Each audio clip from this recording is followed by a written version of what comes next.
Chegou a hora da ebulição global. Essa mudança de termo pode parecer banal, mas não é. O impacto das mudanças climáticas que se mostravam uma realidade distante no começo do século, hoje são um fato. Tá aí o que está acontecendo atualmente pelo planeta para provar isso. Nesse episódio da Mosca, a gente discute como o desafio climático tem sido tratado nesse planeta cada vez mais quente, partindo de uma metáfora com um sapo que você já vai entender. Mas antes, já deixa o seu like e se inscreve no canal para não esquecer, beleza? Dito tudo isso, ouvidos atentos e cabeças abertas que a mosca vai decolar.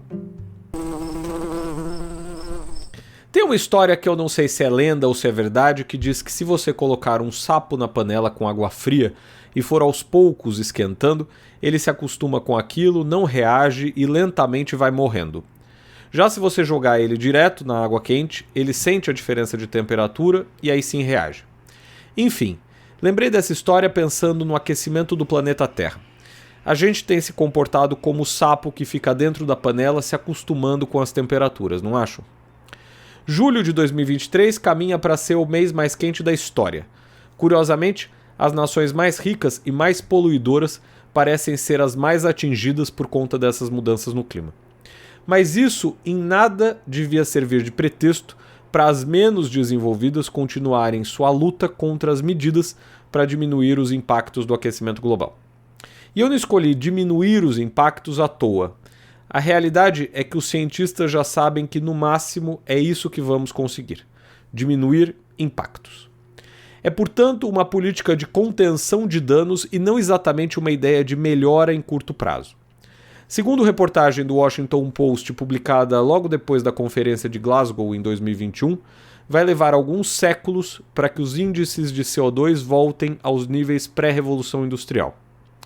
Há 2 anos, o jornal dizia que as concentrações de CO2 na atmosfera eram de mais de 400 partes por milhão. Antes da Revolução Industrial, esse índice era de cerca de 280 partes por milhão. Apenas para se ter uma ideia do aumento dos níveis de CO2 nos últimos tempos, em 1958 foi instalado o observatório Mauna Loa, localizado no alto da montanha Mauna Loa, no Havaí. As medições lá são coletadas a mais de 11 mil pés acima do nível do mar, no meio do Oceano Pacífico. Em outubro de 1958, o nível mensal de CO2 estava abaixo de 313 partes por milhão. Nunca foi tão baixo desde então, e mais do que isso, em 2021 o mínimo atingido foi de 413 partes por milhão, 100 a mais, portanto, do que há 63 anos. Pouco tempo, né? E se isso fica um pouco abstrato quando pensamos em dados numéricos, a internet está cheia de imagens feitas em geleiras há cerca de 100 anos ou mais, que quando comparamos com imagens atuais, deixam claro como a mudança é visível. Tão visível quanto o que está acontecendo atualmente na Europa, com temperaturas muito elevadas e incêndios em várias partes do continente, repetindo o cenário visto nos últimos anos, com a diferença que cada vez está mais quente.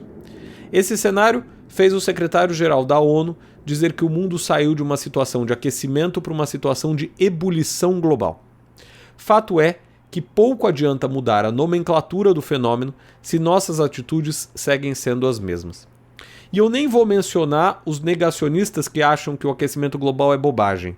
Com eles ou sem eles, acreditando ou não, a realidade está se impondo cada vez mais rápida e nossas ações seguem sendo igualmente lentas. Claro que há avanços aqui ou ali.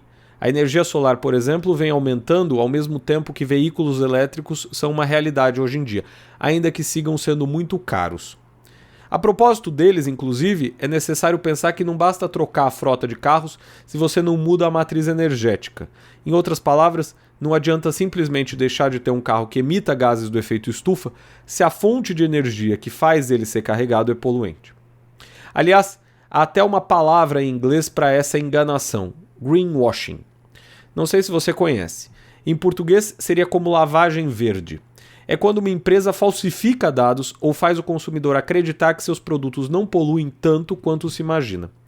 Um caso emblemático foi o da Volkswagen em 2015. A empresa se envolveu em um escândalo ao falsificar por meio de um programa de computador os resultados de emissões de poluentes em motores a diesel. Tal programa foi responsável por bular inspeções de 11 milhões de veículos no mundo. Depois de descoberta, a montadora fez um recall de 8,5 milhões de carros, teve seu primeiro prejuízo em 15 anos e o presidente da companhia renunciou. Quantas outras não fazem a mesma coisa sem que a gente fique sabendo, hein?